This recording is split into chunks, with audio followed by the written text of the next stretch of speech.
যুক্তরাষ্ট্র ও ইরানের মধ্যে চলমান সংঘাতের মধ্যেই এবার বিশাল অঙ্কের দুটি গুরুত্বপূর্ণ বাজেট পরিকল্পনা অনুমোদন করেছে মার্কিন প্রতিনিধি পরিষদ। একদিকে 2027 সালের অর্থবছরের জন্য $1.15 ট্রিলিয়ন প্রতিরক্ষা বিল, অন্যদিকে ইরান যুদ্ধের ব্যয় মেটাতে $95 বিলিয়ন অতিরিক্ত বাজেট পরিকল্পনা।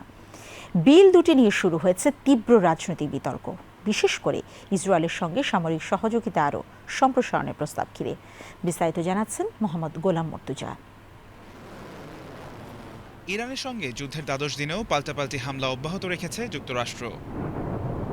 দেশটি বলছে ইরানের সামরিক সক্ষমতা এবং সমুদ্রপথে হামলার ঝুঁকি কমাতেই তাদের অভিযান চলছে। অন্যদিকে ইরানও হুঁশিয়ারি দিয়েছে তাদের নিরাপত্তা নিশ্চিত না হলে এই অঞ্চলে কেউ নিরাপদ থাকবে না।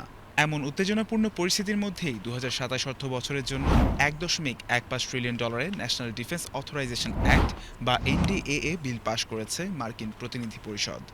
On this vote, the yeas are 216, the nays are 212. The bill is passed. Without objection, a motion to reconsider is laid on the table. 216 বনাম 212 ভোটে পাশ হওয়া এই বিলে প্রতিরক্ষা খাতে রেকর্ড পরিমাণ ব্যয়ের অনুমোদন দেওয়া হয়েছে। এছাড়া পৃথকভাবে ইরান যুদ্ধের ব্যয় নির্বাহে $95 বিলিয়ন একটি বাজেট পরিকল্পনাও প্রতিনিধি পরিষদে অনুমোদন পেয়েছে। এর মধ্যে $73 বিলিয়ন সশস্ত্র বাহিনী ও গোয়েন্দা সংস্থাগুলোর জন্য বরাদ্দ রাখা হয়েছে, যার বড় অংশই ইরানের বিরুদ্ধে সামরিক অভিযানে ব্যয় হবে। প্রতিরক্ষা বিলের সবচেয়ে আলোচিত অংশ 219 নম্বর ধারা। এতে যুক্তরাষ্ট্র ও ইসরায়েলের মধ্যে সামরিক প্রযুক্তি উন্নয়ন, গবেষণা এবং সরবরাহ ব্যবস্থায় সহযোগিতা আরও সম্প্রসারণে প্রস্তাব রাখা হয়েছে। বিলটি নিয়ে কংগ্রেসের দলীয় বিভাজনও স্পষ্ট হয়ে উঠেছে। বেশিরভাগ রিপাবলিকান বিলের পক্ষে ভোট দিলেও ডেমোক্রেটরা এর তীব্র বিরোধিতা করেছেন। তাদের অভিযোগ, সামাজিক খাতে ব্যয় কমিয়ে যুদ্ধ ও সামরিক খাতে বিপুল অর্থ বরাদ্দ দেয়া অযৌক্তিক। ডেমোক্রেটিক নেতা চাক শুমার এই বিলকে ইরান যুদ্ধের একটি অনুমতিপত্র বলে মন্তব্য করেছেন।